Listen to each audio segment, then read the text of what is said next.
Selamat petang, salam sejahtera. Kalau kemarin kata Zahid, mereka akan siasat siapa ataupun apakah kebenaran dakwaan KJ tentang pengundi hantu dalam PAU 2022. Hari ini akhirnya KJ bersuara lagi.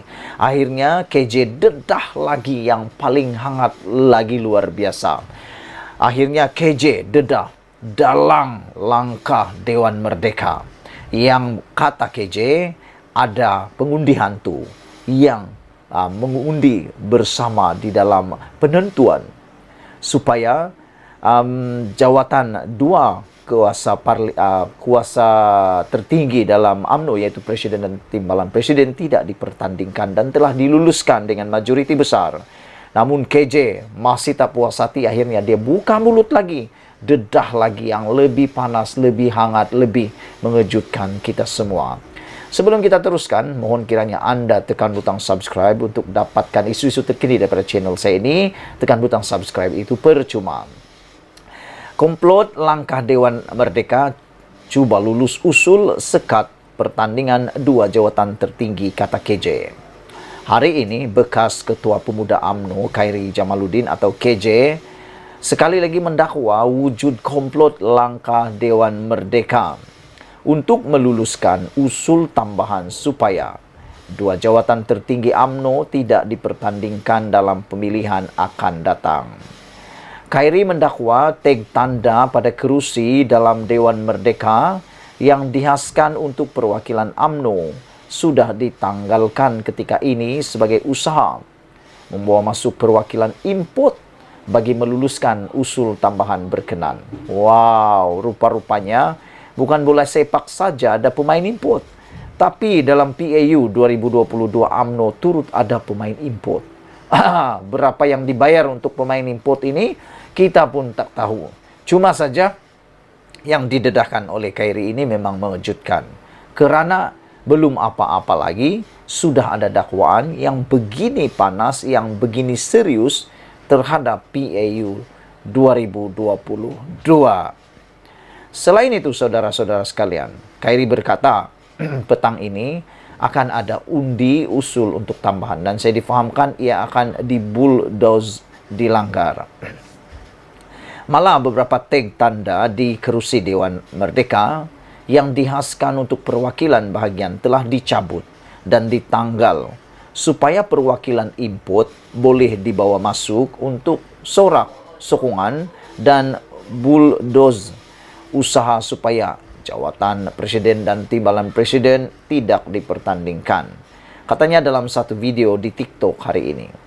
Semalam Dewan Merdeka dilapor gamat selepas perwakilan Negeri Sembilan mencadangkan usul tambahan supaya dua jawatan tertinggi UMNO tidak dipertandingkan pada pemilihan parti akan datang.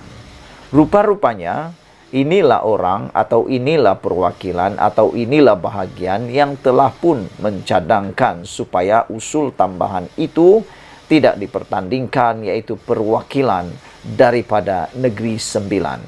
Siapa orangnya? Tentulah orang-orang di bawah Tok Mat atau Tok Hasan.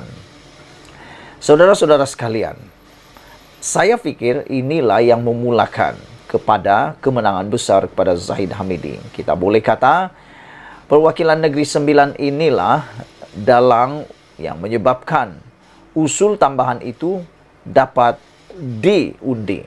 Tanpa usul mereka ini, pasti usul tidak dipertandingkan, pemilihan jawatan Presiden dan Timbalan Presiden tidak akan berjaya.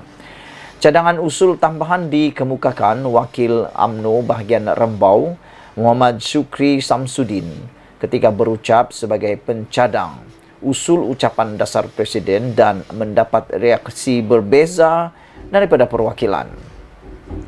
Terdahulu ketika membahaskan usul ucapan dasar Presiden UMNO, reaksi berbelah bahagi dizahirkan perwakilan negeri mengenai usul tambahan itu.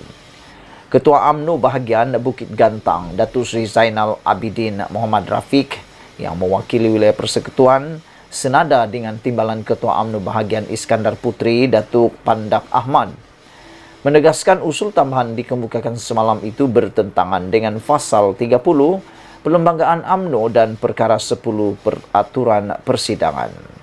Kedua-dua mereka beranggapan usul berkenaan tidak sempurna dan tidak boleh diteruskan.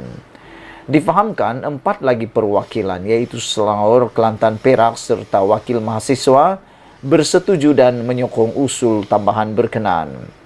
Mengulas lanjut, Khairi menyifatkan usul tambahan itu sebagai pelik apabila disampaikan oleh wakil daripada bahagian Rambau, memandangkan timbalan Presiden UMNO Datuk Seri Muhammad Hassan adalah ketua bahagian UMNO Rembau. Kalau nak bawa usul penambahan pun, lindunglah sikit. What happened to you? Apa dah jadi pada kamu, Mat Hassan Muhammad? Soalnya. Sehubungan itu, Khairi yang juga bekas ahli Parlimen Rembau merayu kepada semua perwakilan UMNO dalam Dewan Merdeka supaya tidak meluluskan usul tambahan berkenaan. Sebaliknya memberikan kebebasan kepada perwakilan untuk memilih pucuk pimpinan parti. Beliau turut memberi jaminan pertandingan 2 jawatan itu tidak akan menyebabkan UMNO berpecah belah. Sebaliknya akan menyokong mana-mana individu yang mendapat mandat menerajui UMNO. Saya janji bahawa pemilihan tidak akan membawa kepada perpecahan, kata Khairi Jamaluddin. Siapa yang menang dapat mandat daripada parti, siapa yang menang kita sokong dan kita ketepikan segala perbezaan selepas selesai pemilihan nanti. Kita dah tinggal 26 kerusi Parlimen UMNO. Ini prestasi terburuk dalam sejarah parti kita, kata Khairi Jamaluddin. Jadi, sangat penting perwakilan dalam UMNO juga jangan melakukan langkah Dewan Merdeka untuk bunuh demokrasi, menidakkan suara perwakilan di akar umbi, menentukan masa depan UMNO dan memilih siapa yang boleh dari layak dan layak menerajui parti kita dan membangkitkan semula parti keramat UMNO, kata Khairi Jamaluddin. Terdahulu, Ketua Penerangan UMNO Isham Jalil mengesahkan 7 usul dibentangkan dalam persidangan semalam, selain 1 usul tambahan iaitu mengenai cadangan supaya jawatan Presiden dan timbalan Presiden tidak dipertandingkan. Beliau bagaimanapun berkata, usul tambahan berkenaan tidak membabitkan sebarang pindaan perlembagaan parti dan hanya membabitkan persetujuan dalam Dewan. Saudara-saudara, begitulah apa yang didedahkan oleh Khairi Jamaluddin yang memang luar biasa apabila beliau mendedahkan komplot langkah Dewan Merdeka untuk cuba meluluskan usul sekat pertandingan 2 jawatan tertinggi. Apa pendapat kamu semua dengan ulasan ini? Sila tinggalkan komen Anda, tekan butang subscribe. Kita jumpa lagi. Bye-bye.